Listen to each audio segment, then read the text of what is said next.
नमस्कार, आदाब, सत श्री अकाल। मैं आप मीडिया वालों का शुक्रगुजार हूँ कि आप लोग ने अपना कीमती समय निकाला और यहाँ पे आ गए।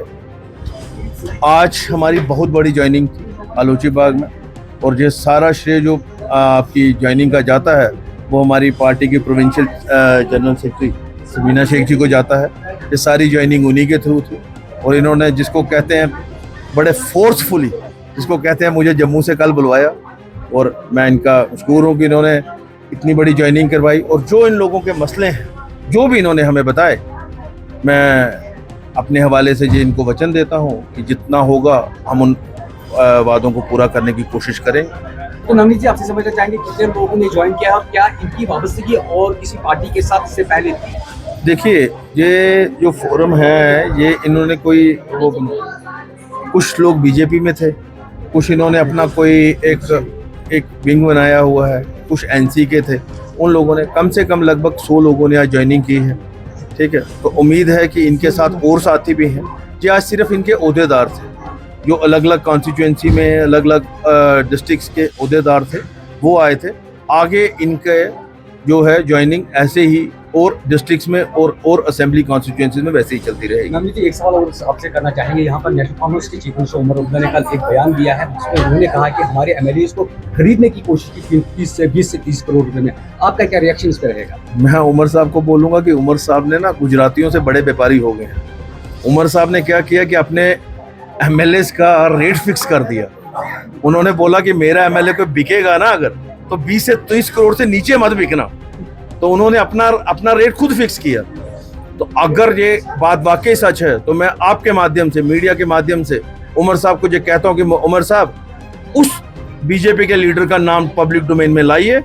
एनडीपीपी आपके साथ उन लोगों के कपड़े फाड़ेगी, क्योंकि अगर ये हॉर्स ट्रेडिंग हो रही है तो साफ बात है ये लोगों के साथ धोखा है, क्योंकि लोगों ने एक मैंडेट दिया, आपकी सरकार बनाई, और अगर आप ऐसे इल्जाम बेबुनियाद लगा रहे हैं तो लोग आपको नहीं छोड़ेंगे। और अगर बीजेपी वाले ये हॉर्स ट्रेडिंग कर रहे हैं तो फिर बीजेपी को नहीं छोड़ेगा। आपने जो 20-30 करोड़ की बात की है, जहां तो फिर आपने अपने एमएलए का खुद ही रेट फिक्स कर दिया है कि भाई बिकना होगा तो इससे कम मत बिकना। तो ये अगर ऐसी बात है तो ये हम कह रहे हैं कि ये दोनों मिलके हमें बेवकूफ बना रहे हैं। नेशनल कॉन्फ्रेंस आप तैयारी कर रही है जंतर मंतर पे प्रोटेस्ट करने की स्टेट को लेकर। क्या आपको लगता है ये सही है कि जंतर मंतर पे जाकर प्रोटेस्ट? किस चीज का प्रोटेस्ट? स्टेटहुड का वादा क्या था? वादा स्टेटहुड का नहीं था। वादा स्टेटहुड का नहीं था, वादा था 370 का।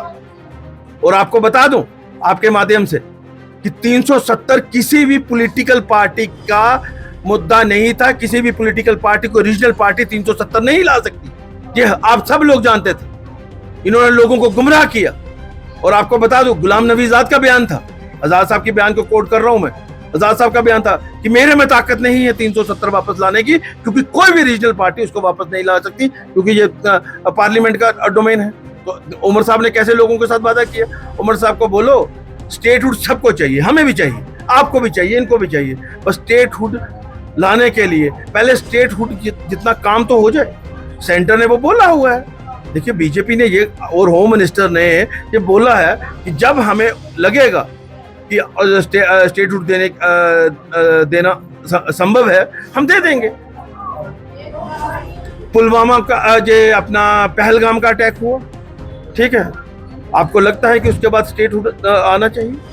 उसके बाद जो किताबें छपी जिसमें टेररिज्म को ग्लोरीफाई किया जा रहा है, क्या उसके बाद जहां पे स्टेटहुड आना चाहिए? स्टेटहुड लाके तो उमर साहब स्टेटहुड क्यों लाना चाहते हैं? सिर्फ एक होम डिपार्टमेंट के लिए? सिर्फ एक होम डिपार्टमेंट अपने हाथ में चाहिए, बाकी तो आपके पास है। उसमें आपने कौन से तीर उखाड़े? कहाँ है 12 सिलेंडर? कहाँ है नौकरियां? कहाँ है 200 यूनिट जो बिजली बोली थी? उसके बाद आप AAY ले आए। उमर साहब को बोलो, उमर साहब जो डोमेन आप पे है ना, आपको लोगों ने, कश्मीर के लोगों ने आपको जोली पर के वोट दिए। आपकी अपनी उम्मीद जो थी, आपकी जो अपनी उम्मीद थी वो 32 सीटें थी। आपने लोगों के बीच बीच जाके बोला है हमें पूरी उम्मीद है हम 32 से 33 आएंगे। आपको लोगों ने टोकरियां भर भर के, बोरे भर भर के वोट दिए, और आपकी मतलब पूर्ण बहुमत से सरकार बनाई। और जम्मू में जो सरकार बनाई वो बीजेपी की बनाई। ठीक है, ना वहां बीजेपी वाले कुछ कर रहे हैं, ना जहां पे ये दोनों मिलके क्या कर रहे हैं, दोनों मिलके लोगों को बेवकूफ बना रहे हैं। ना तो जहां पे उमर साहब ने अपने वादे पूरे किए, ना वहां पे बीजेपी ने किए। जम्मू वालों को भी धोखा दिया जाता है कि जहां पे जी सरकार एनसी की है, एनसी वाले बोलते हैं वही काम नहीं करने दे रहे। देखा जाए तो जो दोनों एक ही सिक्के के दो पहलू हैं। साफ बात है कि दोनों लोगों को बेवकूफ बना रहे हैं। इससे अच्छा था गवर्नर रूल ही रहता, कम से कम लोग अफसरों के पास जाके अपने काम तो करवाते थे।